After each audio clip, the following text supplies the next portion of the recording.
शिरमा चाँदी झै टल्किने हिमालहरू, छातीमा विशाल हरिया पहाडहरू र पाउमा तराईका समथर भूभाग मिलेर बनेको हाम्रो देश नेपाल प्राकृतिक अनुपम सौन्दर्यको उत्कृष्ट देश हो। अर्थात् यो ठाउँ संसारभरमा सबैभन्दा सुन्दर स्थान हो।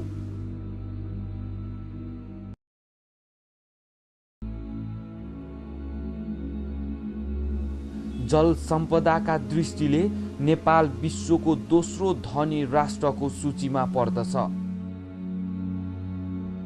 हिमालको काखबाट झर्ने नदी नालाहरू, त्यस्तै छाँगा छहरा र खोलाहरू जताततै बगिरहेका छन्।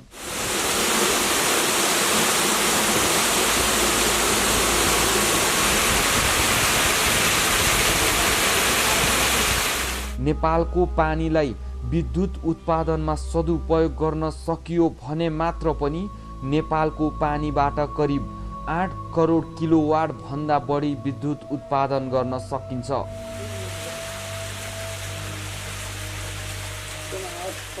त्यस्तै हिमाली क्षेत्र, पहाडी र तराई क्षेत्रमा विभिन्न जाति जनजातिहरूको बसोबासमा पनि भिन्नता रहेको पाइन्छ।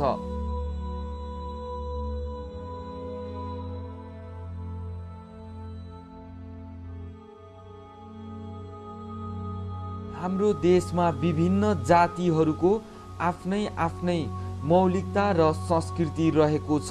अर्थात् हामी संस्कृतिका धनी छौँ।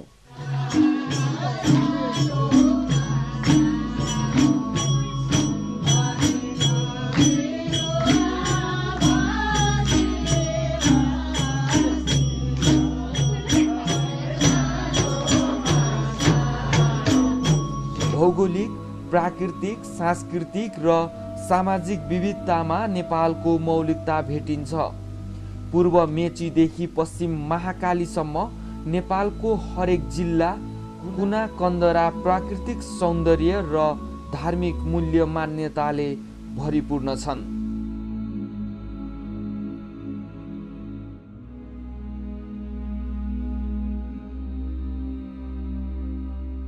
नेपालको 77 वटा जिल्ला मध्ये अति नै सुन्दर जिल्ला हो गुल्मी।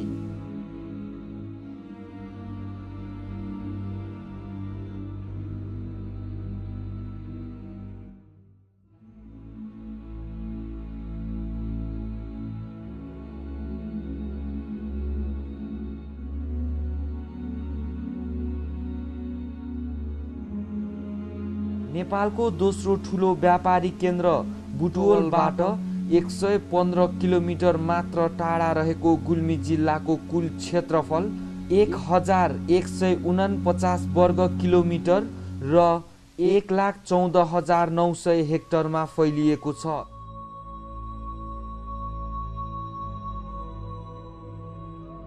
उक्त जिल्लाको सिमानामा पूर्वमा स्याङ्जा पर्वत, पश्चिममा प्युठान, उत्तरमा बागलुङ र दक्षिणमा पाल्पा र अर्घखाँची जिल्ला रहेका छन्।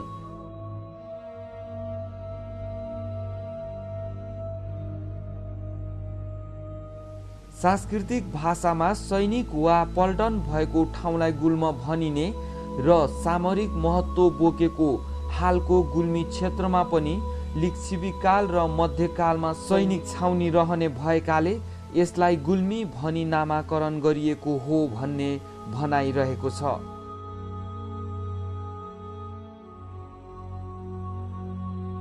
विकासका पूर्वाधारहरू यातायात, बिजुली, सञ्चार सेवा उपलब्ध यस जिल्लाका सबै गाविसहरूमा कच्ची मोटर बाटोबाट यातायात सञ्चालन भइरहेका छन्।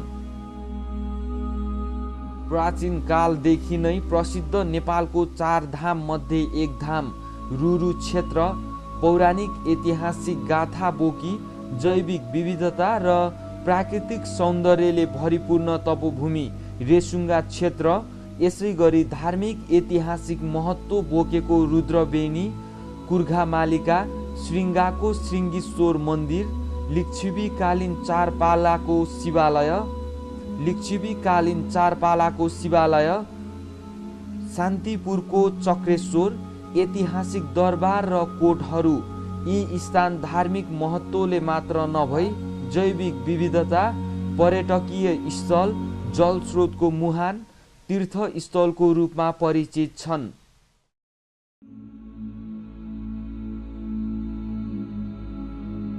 सदरमुकामको शिरमा रहेको रेसुङ्गा क्षेत्र पौराणिक कालका ऋषि ऋष्यशृङ्गाको तपोभूमि हो।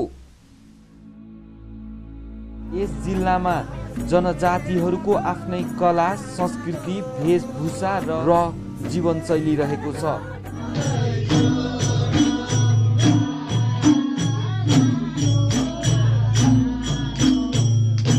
समुद्री सतहदेखि 1700 मिटर उचाइ र 3400 हेक्टरमा फैलिएको रेसुङ्गा क्षेत्र प्राचीन युगमा ऋष्यशृङ्ग ऋषिले तपस्या गरेका कारण यसको नाम रेसुङ्गा रहन गएको विश्वास गरिन्छ, जसले अयोध्याका राजा दशरथको सन्तान नजन्मेपछि पुत्रेष्टि महायज्ञ गराएका थिए र महायज्ञपछि बल्ल भगवान राम लगायत उहाँका भाइहरू जन्मनु भएको थियो। सिद्ध बाबा, विष्णु, शिव, गणेश लगायतका विभिन्न देवी देवताका मन्दिरले पनि यो ठाउँको धार्मिक महत्त्वलाई बढाएको छ। यहाँ भगवान राम र लक्ष्मण पनि ऋष्यशृङ्ग ऋषिको दर्शन गर्न आएका थिए।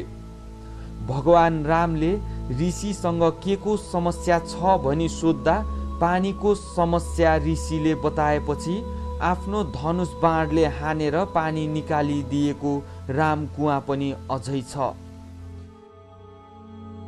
रेसुङ्गाबाट उत्तरतर्फ हेर्दा एकै दिनमा पुगेला जत्तिकै नजिकमा अन्नपूर्ण प्रथम, दोस्रो र तेस्रोका साथै धौलागिरी, माछापुच्छ्रे लगायत 15 भन्दा बढी हिमाल देख्न सकिन्छ। चिसो हावापानी, घना वन र जैविक विविधताले यो क्षेत्रको महत्त्व बढाएको छ। पाल्पाको पश्चिम उत्तरतिर 80 किलोमिटर पक्की सडकमा 2.5-3 घण्टा बसको यात्रापछि गुल्मीको सदरमुकाम तमघास पुग्न सकिन्छ। तमघासबाट 1 घण्टाको हिँडाइमा सजिलै रेसुङ्गा पुग्न सकिन्छ, अथवा अहिले त झन् मोटर बाटो पनि सञ्चालन भइरहेको छ।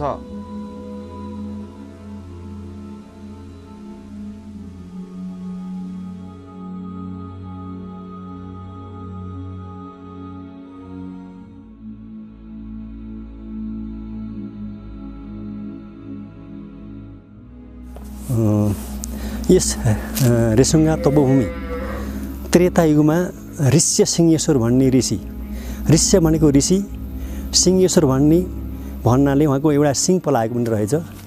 उहाँ 10,000 वर्ष यस रेसुङ्गा धाममा तप गर्नुभयो भन्ने भनाइ छ। उहाँको तप भग्न गर्नको लागि स्वर्ग इन्द्रले अप्सरा समेत पठाउनु भयो र उहाँको ध्यान पनि भग्न भयो भन्ने भनाइ छ। ठुल्ठुला महापुराणमा पनि सुन्न पाइन्छ। उहाँले यस तपभूमिमा तप गर्दा गर्दै दशरथले थाहा पाउनु भएछ उहाँ निसन्तान, उहाँका सन्तान नै। त्यसो गर्दाखेरि उहाँले आफ्नो गुरु वशिष्ठ मुनिलाई सोध्नुभएछ, मैले कसरी सन्तान प्राप्त गर्ने? म यस्तो राजा, यहाँको यस्तो भारतवासी यत्रो ठुलो पदमा भएर पनि मेरा सन्तान छैन, म कसो गरौँ के गरौँ भनेर आफ्ना गुरु वशिष्ठ मुनिलाई सोध्नुभएछ। र वशिष्ठ मुनिले पनि उहाँहरू त 81 चाहिँ उहाँले भन्न सक्नुभएछ। उहाँले यसो ध्यान दृष्टिले विचार गर्दाखेरि ऋष्य सिंहेश्वरको याद आएछ। उहाँले त्यसपछि उहाँ राजा दशरथलाई भन्नुभएछ, बिन्ती गर्नुभएछ, हाम्रो रेसुङ्गा भन्ने ठाउँमा यो अनकन्टार जङ्गलमा एउटा ऋष्य सिंहेश्वर भनेका ऋषिले तप गर्नुहुन्छ, त्यस ठाउँमा गएर शुद्धाउनुहोस् भनेपछि उहाँ खुद यस ठाउँमा आएर ऋष्य सिंहेश्वरलाई अयोध्या नगरीमा रहेर पुत्राष्टि गरेपछि राम, लक्ष्मण, शत्रुघ्न, भरतहरू जन्मिनुभयो भन्ने किम्वदन्ती छ र ठुल्ठुला महापुराणमा पनि पढ्न पाइन्छ। यहाँ यो ऋष्यसिंहेश्वरको तपस्थलमा धेरै बाबा महाराजहरूले तप गरे त भन्दा पनि यो चावडा ऋषिहरूको निकै वर्णन गरेको पाइन्छ। यो महापोखरी कसरी भयो भन्ने जिज्ञासा हुनसक्छ। महापोखरी यो अर्घाखाँचीको बामरुकदेखि सहिष्णुधर स्वामी र उहाँका छोरा महाप्रभु लक्ष्मीनारायण भनेर भनिन्छ। उहाँले पोखरीमा 4 धामको जल ल्याएर मिसाएपछि शुद्ध बनाएर उहाँले स्नान गर्ने, त्यहाँबाट ध्यान मनन गर्ने, पूजाआजा गर्नुहुने रहेछ। उहाँ चाहिँ 1802 देखि 1902 सम्म चाहिँ यस ठाउँमा तप गर्नुभएको भन्ने भनाइ छ। र त्यसपछि यो लास्टका ऋषि यदुकानन्दन भनेर भनिन्छ। उहाँ काठमाडौँ कालीमाटीदेखि आएर कलङ्की कालीमाटीदेखि आएर यो यज्ञशाला निर्माण गर्नुभएको भन्ने भनाइन्छ। राणाकालमा हो। त्यस बखत राणाहरू पनि यस ठाउँमा आए र जुदो शमशेर, मोहन शमशेर अनि जङ्गबहादुर राणासहित यस ठाउँमा आएर उहाँलाई चाहिँ सहयोग गरे भन्ने भनाइपिन्छ। र यो महापुरुष लक्ष्मीनारायणले धेरै चाहिँ आफ्नो रूप पदवी परिवर्तन गर्न सक्ने क्षमता पनि थियो अरे। उहाँलाई एकचोटि जङ्गबहादुर राणाले चाहिँ छक्काउनलाई आफ्नो चाहिँ केही भेष बदलेर गाजो साजो पारेर उहाँलाई चाहिँ एकदम नचिनी रूपले आएछ।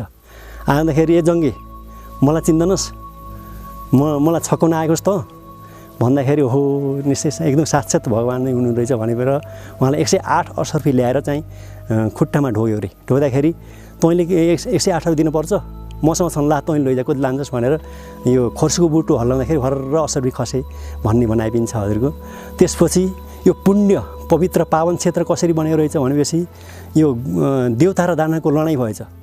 लडाइँ हुँदाखेरि गरुड भगवानले यो अमृत जोगाउनको लागि बोकेर हिँड्नु भएछ।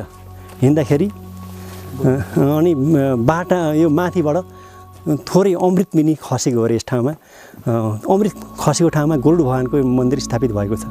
गरुड भगवानको उतातिर चाहिँ राम बाण कुबा छ। उहाँ राम स्वयं आफ्नो बाण प्रयोग गरेर त्यो आफ्नो धनुष बाण प्रयोग गरेर राम कुबा भन्ने उहाँको नामाकरण रहेको छ। लक्ष्मण कुबा उतापट्टि छ।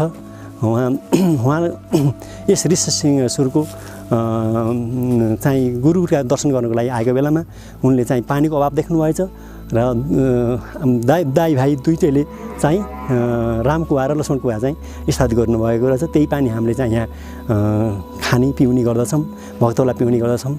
र त्यसपछि यो हाम्रो साउने ठुला एकादशीदेखि ल्याएर पुरा चतुर्मासे एकादशी भन्नाले अब यो कार्तिके ठुला एकादशीसम्म हाम्रो चाहिँ विशेष चाहिँ पूजाआजा हुन्छ र साउनभरि पुरा भक्त चाहिँ को भिड भडाक हुन्छ।